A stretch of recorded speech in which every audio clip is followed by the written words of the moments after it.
Good morning dear students, Siddharth education hub में आपका स्वागत है। जैसा कि हम यहाँ पे जेनेटिक्स के बारे में चर्चा कर रहे थे, अब जेनेटिक्स से रिलेटेड जो नेक्स्ट हमारा टॉपिक चलेगा वो है क्रोमोसोमल डिसऑर्डर के बारे में। यहाँ पे हम बात करते हैं गुणसूत्रीय विकार के बारे में या गुणसूत्रीय विकृतियों के बारे में बात करते हैं। अब गुणसूत्रीय विकृतियों के बारे में जानने से पहले सबसे पहले यहाँ पे बात करते हैं कि जो ह्यूमन बॉडी में पाए जाने वाले जो क्रोमोसोम हैं उनके बारे में। इसके अलावा जो अपनी प्रकृति में जितने भी जीव हैं उनमें क्रोमोसोमों की संख्या किस प्रकार से निर्धारित होती है, कितने गुणसूत्र पाए जाते हैं, उनके बारे में थोड़ी बहुत चर्चा करते हैं। तो यहाँ पे पहली बात तो है कि प्रत्येक जो जीव जाति होती है उसमें गुणसूत्रों की संख्या क्या होती है, निश्चित होती है। गुणसूत्रों की संख्या क्या होती है, निश्चित होती है। अर्थात किसी भी जीव के अंदर पाए जाने वाले जो गुणसूत्र होते हैं वो निश्चित संख्या में मौजूद होते हैं। ठीक है, यहाँ पे निश्चित संख्या में, जैसे कि फॉर एग्जाम्पल यहाँ पे बात करते हैं कि आपके जो टोमेटो होता है, ठीक है, तो टोमेटो के प्लांट में हमेशा जो क्रोमोसोम होते हैं वो 24 होते हैं। इसी तरीके से जैसे मैंगो होता है, अब मैंगो के अंदर पाए जाने वाले जो क्रोमोसोम होते हैं, ठीक है, उनकी संख्या होती है 40। इसी प्रकार से ह्यूमन होता है तो ह्यूमन के अंदर क्रोमोसोम की संख्या कितनी होती है, 46 होती है। इससे यह साबित होता है कि अपनी प्रकृति में जितने भी जीव हैं उन सभी जीवों के अंदर जो गुणसूत्र मौजूद होते हैं उनकी संख्या निश्चित होती है। अर्थात 100 साल पहले के मानव की बात की जाए तभी भी गुणसूत्रों की संख्या क्या थी, 46 थी, और वर्तमान के मानव की बात की जाए तब भी गुणसूत्रों की संख्या कितनी है, 46 ही है। ठीक है, इसके आगे दूसरी बात है कि जो गुणसूत्र होते हैं, ठीक है, वो बने हुए किसके होते हैं। तो नॉर्मली बात की जाए तो गुणसूत्र होते हैं, तो गुणसूत्र किसके बने होते हैं, डीएनए और हिस्टोन प्रोटीन से गुणसूत्रों का निर्माण होता है। डीएनए और हिस्टोन प्रोटीन से किसका निर्माण होता है, गुणसूत्रों का निर्माण होता है। ठीक है, इसके अलावा गुणसूत्रों का निर्माण कब होता है, देखो गुणसूत्रों का निर्माण होता है जो कोशिका विभाजन होता है। कोशिका विभाजन के दौरान ही क्या होता है, गुणसूत्र निर्मित होते हैं। ये बात याद रख लेना कि गुणसूत्र कब निर्मित होते हैं, जब कोशिका विभाजन होता है। तो कोशिका विभाजन के दौरान क्या होता है, गुणसूत्रों का निर्माण होता है। और बने हुए किसके होते हैं, डीएनए और हिस्टोन प्रोटीन से गुणसूत्र बने हुए होते हैं। ठीक है, अब यहाँ पे गुणसूत्रों के अंदर जो क्रोमोसोम के अंदर जो डीएनए पाया जाता है, ये डीएनए क्या होता है, आनुवांशिक पदार्थ होता है। यहाँ पे ये डीएनए क्या कहलाता है, इसका आनुवांशिक पदार्थ कहलाता है। ठीक है, इसके अलावा अगली बात होती है कि जब कोशिका की संरचना का अध्ययन किया जाता है, ठीक है, अब यहाँ पे कोशिका की संरचना का अध्ययन करने पर हमारे को पता चलता है कि कोशिका का जो न्यूक्लियस होता है, ठीक है, उस न्यूक्लियस के अंदर क्या पाए जाते हैं, धागे नुमा संरचनाएं पाई जाती है। और वो धागे नुमा संरचना होती है उसे क्रोमेटिन तंतु कहते हैं। क्या कहते हैं, क्रोमेटिन तंतु। ये जो क्रोमेटिन तंतु होते हैं, इन्हीं क्रोमेटिन तंतुओं से आगे चल करके क्या बनते हैं, आपके क्रोमोसोम बनते हैं। क्या बनते हैं, क्रोमोसोम बनते हैं। इस बात को याद रख लेना कि आपकी जो कोशिका का जो न्यूक्लियस होता है, जो केंद्रक होता है, उस केंद्रक के अंदर क्या पाए जाते हैं, क्रोमेटिन तंतु पाए जाते हैं। और ये क्रोमेटिन तंतु आगे चल करके क्या बनाते हैं, आपके क्रोमोसोम बनाते हैं। कब बनते हैं, जब सेल डिवीजन होता है। कब होता है, जब सेल डिवीजन होता है तब क्या होता है, क्रोमेटिन तंतुओं से क्रोमोसोम का निर्माण होता है। That's clear. आगे की बात आती है कि जो क्रोमोसोम होते हैं, ठीक है, उनके खोजकर्ताओं के बारे में। तो यहाँ पे देखो कि अगर बात की जाए कि सबसे पहले देखा किसने है, तो यहाँ पे देखो, यहाँ पे माना गया है कि जो हॉफमस्टर नामक वैज्ञानिक हैं, हॉफमस्टर नामक जो वैज्ञानिक थे, इन्होंने सबसे पहले इनको किनको देखा था, क्रोमोसोम को देखा था। हॉफमस्टर नामक वैज्ञानिक ने जो सबसे पहले किनको देखा था, क्रोमोसोम को देखा था। किसमें देखा था, इन्होंने प्राग मात्र कोशिका में देखा था। किसमें देखा था, प्राग मात्र कोशिका में इन्होंने क्रोमोसोम को देखा था। इसके बाद में बात की जाए तो जो वाल्डेन नामक वैज्ञानिक था, वाल्डेन नामक वैज्ञानिक ने इन्हें क्रोमोसोम नाम दिया। वाल्डेन नामक वैज्ञानिक ने इन्हें क्रोमोसोम नाम दिया। और इसके पश्चात जो स्ट्रासबर्गर नामक वैज्ञानिक था, स्ट्रासबर्गर, तो स्ट्रासबर्गर नामक वैज्ञानिक ने इनकी संरचना का क्या किया, अध्ययन किया, अर्थात इनकी स्ट्रक्चर का क्या किया था, इन्होंने स्टडी किया था। ठीक है, तो इस तरीके से आपको नॉर्मली रूप से याद रखना है कि बात की जाए कि सबसे पहले क्रोमोसोम को देखा कहाँ पे, भाई प्राग मात्र कोशिका में देखा है, ट्रैकेंसिया पादप की प्राग मात्र कोशिका में इसको देखा गया था। इसके बाद में वाल्डेन ने इनको क्रोमोसोम नाम दिया। तो कुछ जगह पे ये भी माना जाता है कि इनकी खोज करता है, भाई क्रोमोसोम की खोज किसने की, तो यहाँ पे क्या माना जाता है कि क्रोमोसोम की खोज वाल्डेन नामक वैज्ञानिक ने की थी। इसके बाद में स्ट्रासबर्गर नामक वैज्ञानिक था, उन्होंने इसकी संरचना का यानी गुणसूत्रों की संरचना का अध्ययन किया। ठीक है, अब यहाँ पे अपनी प्रकृति में जो जीव पाए जाते हैं, उन जीवों के अंदर 3 तरीके के क्या पाए जाते हैं, क्रोमोसोम पाए जाते हैं। अपनी प्रकृति में सभी जीवों के अंदर जो 3 तरीके के क्या पाए जाते हैं, क्रोमोसोम पाए जाते हैं। आपके एक को होते हैं आपके वायरल क्रोमोसोम, वायरल क्रोमोसोम। दूसरे टाइप के होते हैं बैक्टीरियल क्रोमोसोम, और थर्ड टाइप के होते हैं आपके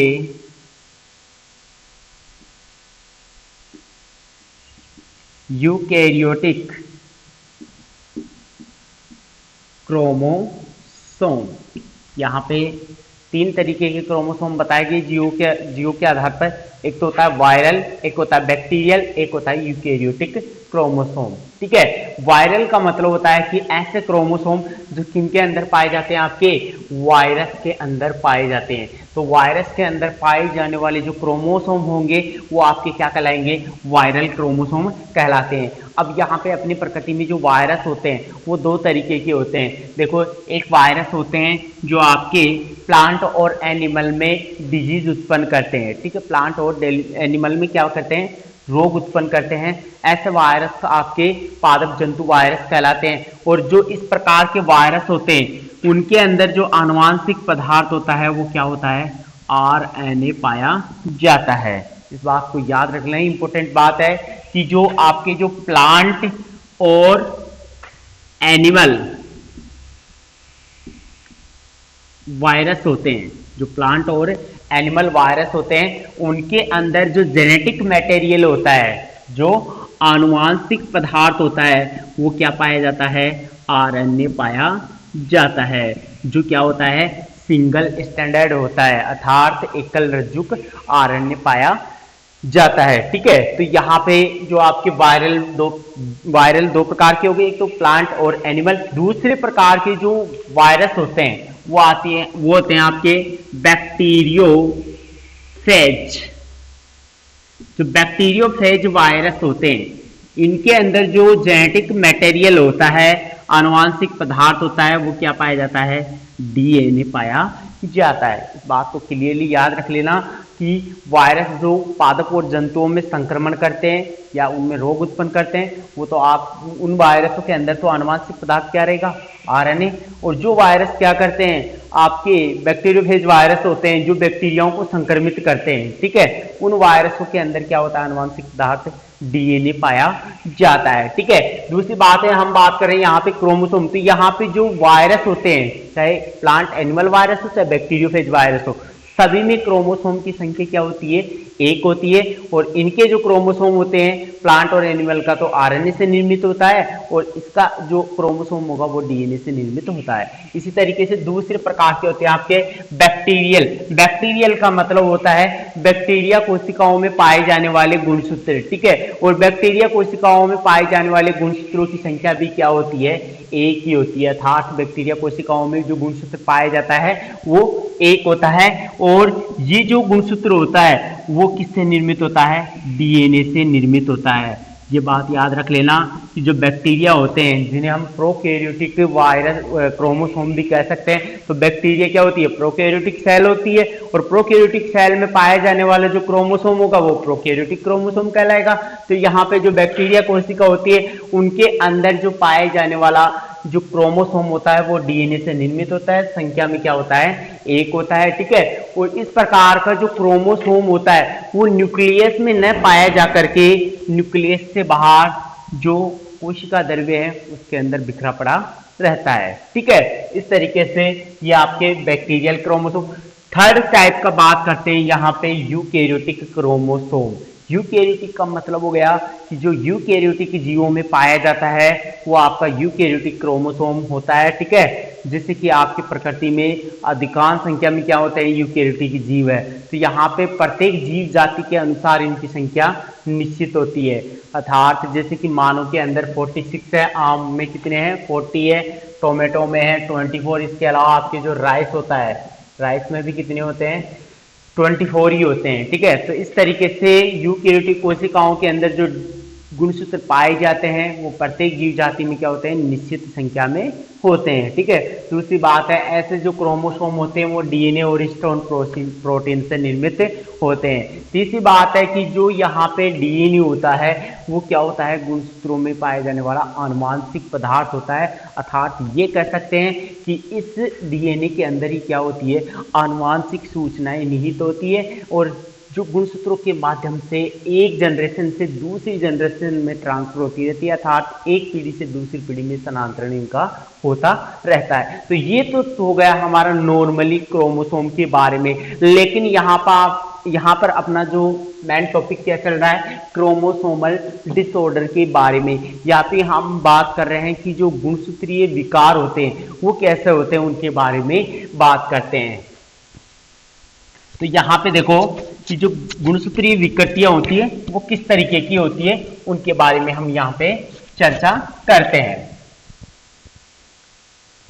अभी हमने पढ़ा है कि प्रत्येक जीव जाति में जो क्रोमोसोम होते हैं इनकी संख्या क्या होती है, निश्चित होती है। यदि मान लिया जाए कि किसी जीव की कोशिका में पाए जाने वाले गुणसूत्रों में कमी या अधिकता हो जाती है, किसी भी कारणवश अगर किसी जीव की कोशिका में पाए जाने वाले जो गुणसूत्र है उन गुणसूत्रों की संख्या में कमी या अधिकता हो जाती है तो इस प्रकार की विकृति क्या कहलाती है, क्रोमोसोमल डिसऑर्डर कहलाती है, ठीक है।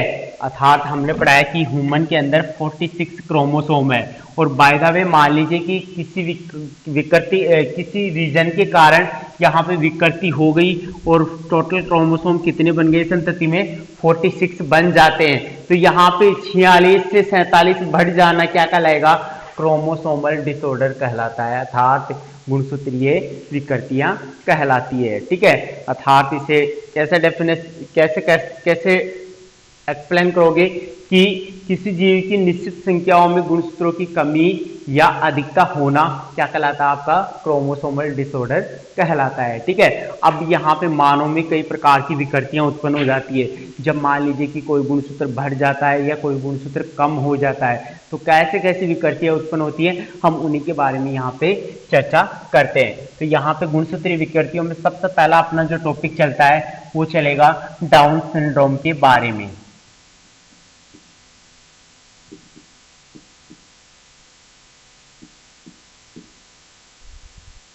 सबसे पहले बात करते हैं हम डाउन सिंड्रोम।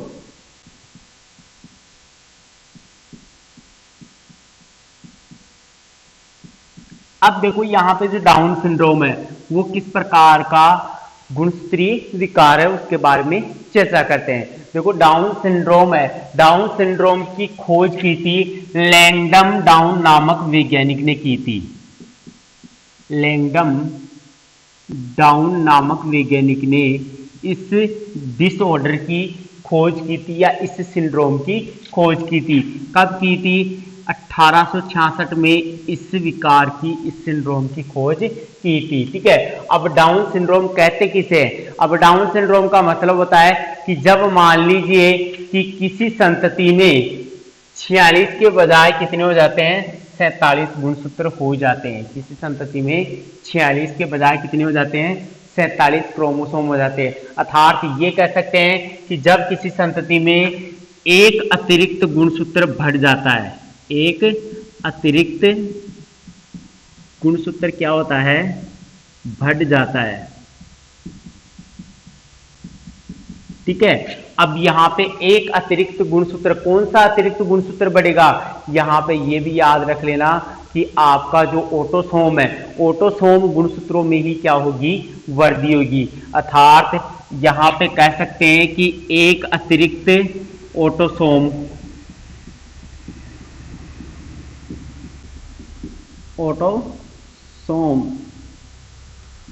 बढ़ जाता है, तब संतति में क्या होता है आपका सिंड्रोम यानी डाउन सिंड्रोम। अब यहाँ पे कौन सा एक अतिरिक्त क्रोमोसोम बढ़ेगा, यहाँ पे बात करते हैं कि जो 21वें जो गुणसूत्र होता है, ठीक है, 21वां गुणसूत्र वो बढ़ जाता है, 21 नंबर का गुणसूत्र क्या हो जाता है, बढ़ जाता है। या फिर ऐसा कह सकते हो कि 21वें जोड़ी गुणसूत्र में एक अतिरिक्त गुणसूत्र बढ़ जाता है, अर्थात यहाँ पे क्या हो जाती है, ट्राइसोमी, यानी उस जोड़े में 3 हो जाते हैं। सामान्यतः जोड़े में कितने होते हैं, 2 होते हैं, लेकिन यहाँ पे 3 हो जाते हैं। ऐसा क्यों होता है, क्योंकि यहाँ पे होता क्या है कि जो oogenesis की क्रिया होती है, oogenesis की क्रिया होती है, ठीक है, अर्थात अंड जनन की क्रिया होती है मादा में, उस दौरान क्या होता है कि यहाँ पे एक गुणसूत्र क्या होगा, अतिरिक्त गुणसूत्र बढ़ जाता है, किसमें, ओम में,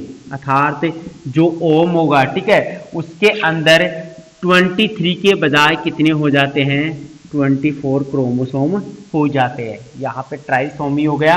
ट्राइसोमी का मतलब हो गया कि उस पैर में, 21वें जोड़ी पैर में क्या हो जाते हैं, एक अतिरिक्त गुणसूत्र बढ़ जाएगा, अर्थात 21वें जोड़ी गुणसूत्र में एक अतिरिक्त, मतलब यहाँ पे ट्राइसोमी यानी 3 गुणसूत्र हो जाएंगे, ठीक है।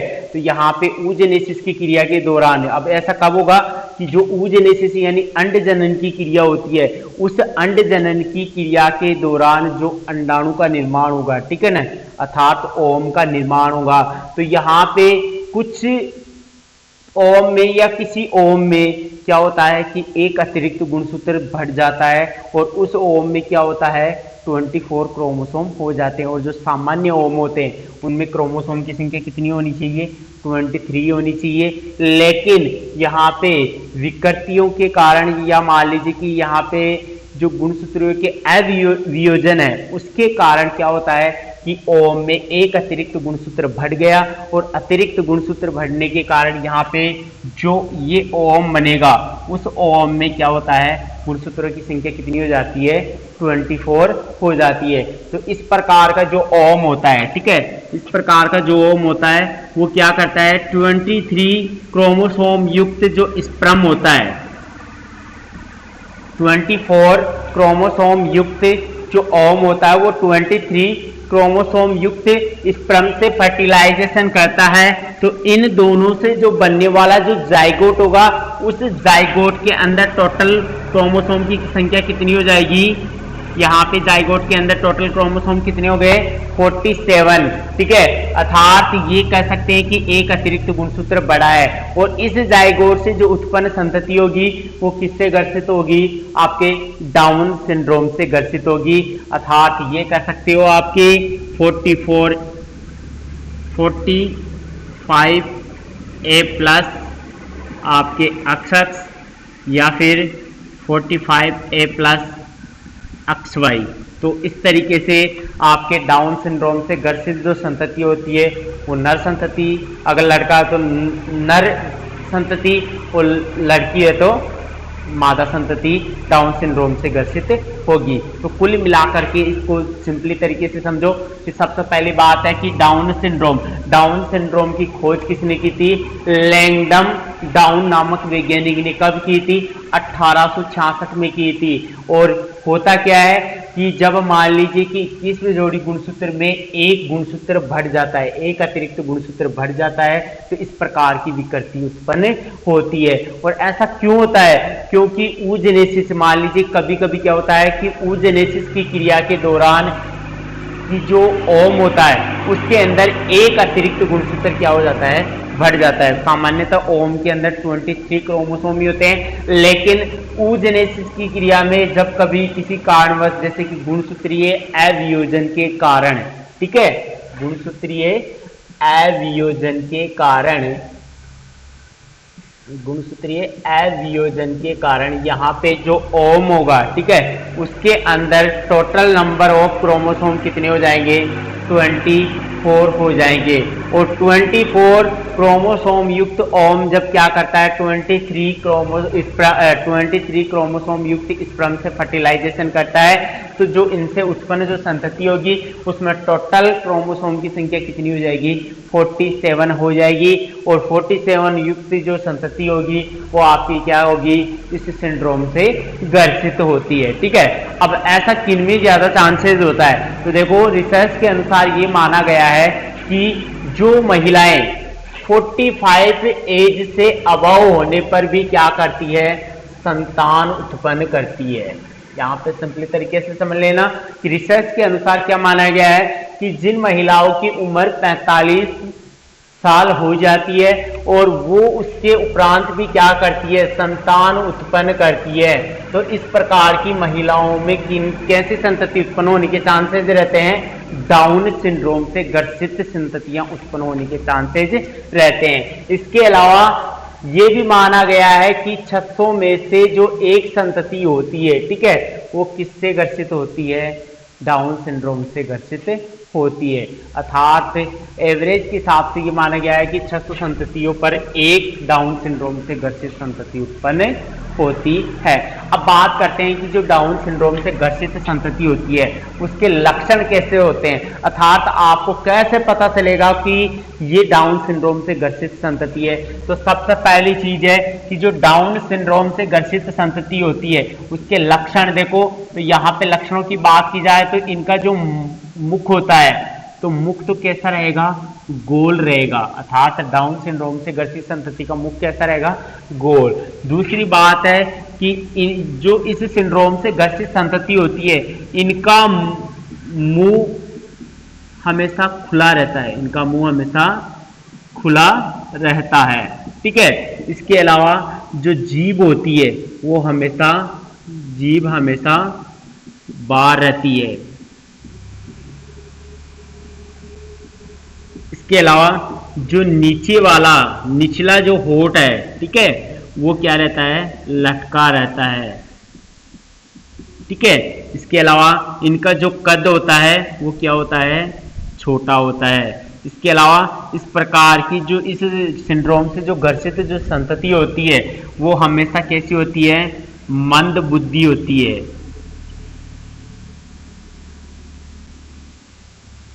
इसके अलावा इस प्रकार की संतति क्या होती है? नपुंसक होती है, ठीक है। तो ये कुछ ऐसे कैरेक्टर है। इसके अलावा और भी है, जैसे कि अंगुलियां क्या होती है? छोटी होती है। अंगुलियां क्या होती है? छोटी होती है, ठीक है। तो ये सारे कैरेक्टर किस सिंड्रोम से ग्रसित संतति में पाए जाते हैं? जो डाउन सिंड्रोम से ग्रसित संतति होती है उसमें कुछ इस तरीके के कैरेक्टर देखने को मिलते हैं। मुख गोल होना, मुंह हमेशा खुला रहना, जीभ बाहर रहना, निचला होठ लटका रहना, गर्दन छोटी होना, ठीक है ना, कद छोटा होना, मंद बुद्धि होना, नपुंसक, इस प्रकार की लक्षण होते हैं वो कौन सी संततियों में पाए जाते हैं? डाउन सिंड्रोम से ग्रसित संततियों में पाए जाते हैं, ठीक है ना। तो यहाँ पे इस बात को अच्छे से ध्यान में रख लेना कि 21वीं जोड़ी गुणसूत्र में एक अतिरिक्त गुणसूत्र जुड़ जाने से संतति किस सिंड्रोम से ग्रसित हो जाती है? डाउन सिंड्रोम से ग्रसित हो जाती है। इसके अलावा इस प्रकार की जो डिसऑर्डर होता है वो ऑटोसोमल होता है, अर्थात तो ऑटोसोम गुणसूत्रों में वृद्धि। ऑटोसोम और एलोसोम, हमने दो प्रकार के गुणसूत्र पढ़े थे ना, जब हमने इससे पिछला चैप्टर पढ़ा था सेक्स डिटरमिनेशन के बारे में पढ़ा था, तब आपने पढ़ा था कि जो ऑटोसोम होता है, ऑटोसोम का मतलब होता है कायिक गुणसूत्र, और कायिक गुणसूत्र वे होते हैं जो क्या करते हैं? देह निर्माण करते हैं या कायिक लक्षणों का निर्धारण करते हैं, ठीक है। तो यहाँ पे ऑटोसोम्स के अंदर ही क्या होती है? एक अतिरिक्त गुणसूत्र की वृद्धि हो जाती है, तब ये सिंड्रोम होता है, ठीक है। और यहाँ पे याद रख लेना कि ऑटोसोम की संख्या होती है हमेशा 44 होती है, और ऑटोसोम चाहे नर हो चाहे मादा हो उनमें 44 ऑटोसोम्स होते हैं, और एक जोड़ी क्या होती है? एलोसोम्स की होती है, यानी लिंग गुणसूत्रों की होती है। तो ऑटोसोमल विकृति के कारण इस प्रकार का सिंड्रोम होता है, ठीक है, अर्थात एक अतिरिक्त गुणसूत्र बढ़ जाता है, ठीक है। यहाँ पे ये हो गया आपका डाउन सिंड्रोम। इससे अगला जो नेक्स्ट सिंड्रोम बात करते हैं उसके बारे में देखो, तो यहाँ पे अगला जो सिंड्रोम चलता है वो है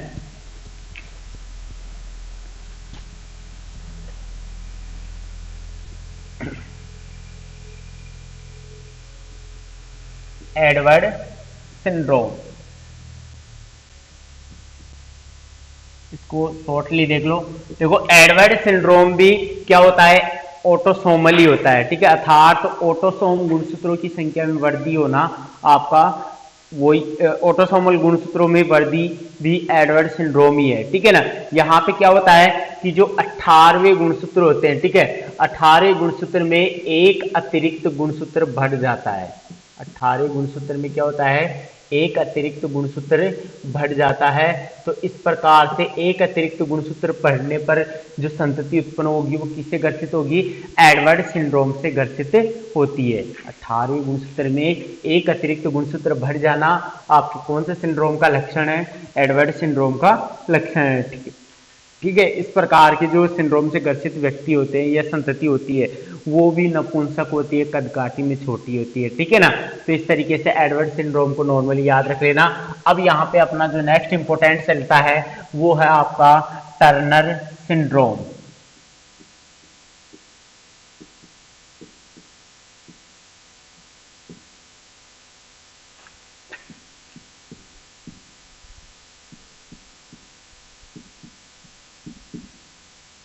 यहाँ पे अगला जो सिंड्रोम बात करते हैं हम टर्नर सिंड्रोम के बारे में। अब देखो जो टर्नर सिंड्रोम है वो ऑटोसोमल विकृतियों के कारण नहीं है। यहाँ पे जो ये जो टर्नर सिंड्रोम होता है वो एलोसोमल अर्थात लिंग गुणसूत्रों में विकृतियों के कारण इस प्रकार का सिंड्रोम होता है, ठीक है ना। तो देखो यहाँ पे टर्नर सिंड्रोम कैसा क्या होता है, ठीक है। सबसे पहली बात है कि इसके खोजकर्ता, देखो यहाँ पे नाम जिस सिंड्रोम का जो नाम रखा जाता है, ठीक है, वो उसी वैज्ञानिक की खोज के अनुसार रखा जाता है। जैसे कि इसकी खोज किसने की थी, टर्नर नामक वैज्ञानिक ने की थी, तो इसका नाम क्या रखा गया, टर्नर सिंड्रोम रखा गया। तो यहाँ पे टर्नर सिंड्रोम होता है वो एलोसोम विकृति के कारण होता है, एलोसोम विकृति से होता है। अर्थात ये कह सकते हो कि लिंग गुणसूत्रों में अव्यवस्था के कारण या लिंग गुणसूत्रों में विकृतियों के कारण आपका क्या हो रहा है, यहाँ पे ये सिंड्रोम हो रहा है, ठीक है। अब कौन से लिंग गुणसूत्र में विकृति, अब यहाँ पे लिंग गुणसूत्र मादा में तो क्या होता है एक्स अक्ष और नर में क्या होता है अक्स वाई। तो यहाँ पे बात करते हैं जो टर्नर सिंड्रोम होता है वो हमेशा किस में होता है, मादाओं में होता है। अर्थात यह सिंड्रोम किन में होता है, मादाओं में होता है। होता क्या है कि जो टर्नर सिंड्रोम से ग्रसित जो मादा होती है उसके अंदर क्या होता है कि 44 प्लस अक्स 0, अर्थात ये कह सकते हैं कि यहाँ पे टर्नर सिंड्रोम से ग्रसित जो फीमेल होती है उसके अंदर एक अक्स गुणसूत्र की क्या हो जाती है, कमी हो जाती है। ये बात याद रख लेना कि टर्नर सिंड्रोम उसे ही कहेंगे जिन मादाओं में एक अक्स गुणसूत्र की क्या हो जाती है, कमी हो जाती है, वो आपका क्या होता है, टर्नर सिंड्रोम कहलाता है। तो यहाँ पे टर्नर सिंड्रोम से ग्रसित जो मादा होगी उसके अंदर क्या होंगे 44 तो क्या रहेंगे आपके ऑटोसोम रहेंगे, लेकिन जो आपका एलोसोम रहेगा उसकी संख्या कितनी रहेगी, एक ही। अर्थात एक ही लिंग गुणसूत्र पाया जाता है, जो दूसरा लिंग गुणसूत्र होता है उसकी क्या हो जाती है, कमी हो जाती है। तो इस प्रकार की फीमेल में क्या होता है, गुणसूत्र 44 प्लस अक्ष 0, अर्थात अक्ष गुणसूत्र की कमी होने पर जो डिजीज उत्पन्न होती है वो आपकी क्या कहलाती है, यहाँ पे टर्नर सिंड्रोम कहलाती है, ठीक है ना। अब यहाँ पे आगे बात करते हैं कि जो टर्नर सिंड्रोम से ग्रसित जो मादाएं होती है उनके लक्षणों के बारे में, ठीक है। तो इस प्रकार की जो मादाएं होती है, ठीक है, उनके लक्षणों की बात की जाए तो सबसे पहली चीज है कि इस प्रकार की जो मादाएं होती है वो कद में क्या होती है, छोटी होती है, अर्थात इनका कद छोटा होता है। दूसरी बात है कि जो गर्दन है, ठीक है, वो जालक होती है। इसके अलावा इनमें स्तन विकास अल्प विकसित होता है। स्तन विकास अल्प विकसित होता है, ठीक है। इसके अलावा इनमें जननांग अल्प विकसित होते हैं। जननांग अल्प विकसित होते हैं। इसके अलावा इस प्रकार की जो मादाएं होती है, इनमें एस्ट्रोजन की कमी होती है। एस्ट्रोजन हार्मोन की क्या होती है? कमी होती है। इस प्रकार की मादाएं क्या होती है? नपुंसक होती है या बंदे होती है। बंदे होती है, अर्थात संतान उत्पन्न नहीं कर सकती, ठीक है। तो यहाँ पे बात कर रहे हैं हम टर्नर सिंड्रोम। टर्नर सिंड्रोम एलोसोमल विकृति के कारण होता है, अर्थात ये कह सकते हैं कि इस प्रकार की जो विकृति होती है उसमें क्या होता है कि एक अक्ष क्रोमोसोम की क्या हो जाती है? कमी हो जाती है। और इस सिंड्रोम से जो ग्रसित मादाएं होती है, कद छोटा होता है, गर्दन जालक होती है, ठीक है, अर्थात गर्दन चिपकी हुई होती है, ठीक है। यहाँ पे जो स्तन होते हैं वो अल्प विकसित, जननांग अल्प विकसित होते हैं, एस्ट्रोजन हार्मोन की कमी होती है और इस प्रकार की मादाएं क्या होती है? बंदे होती है। इसके साथ ही मंद बुद्धि भी होती है, अर्थात डफर होती है, ठीक है ना। इस तरीके की ये कैरेक्टरिस्टिक्स होते हैं जो मादाएं टर्नर सिंड्रोम से ग्रसित होती है। और टर्नर सिंड्रोम से ग्रसित मादाओं की पहचान यही होती है कि इनमें क्या होता है कि एक अक्ष क्रोमोसोम की कमी हो जाती है, अर्थात जो संतति रहेगी उसमें 44 प्लस H0 अर्थात एक अक्ष गुणसूत्र की कमी रहती है। तो ये हो गया आपका टर्नर सिंड्रोम। अब टर्नर सिंड्रोम के बाद में जो अगला हम अगले सिंड्रोम के बारे में चर्चा करते हैं, वो भी क्या है आपका? एलोसोम विकृति के कारण ही होता है, अर्थात हम अगले सिंड्रोम की बात करते हैं क्लाइनफेल्टर सिंड्रोम के बारे में।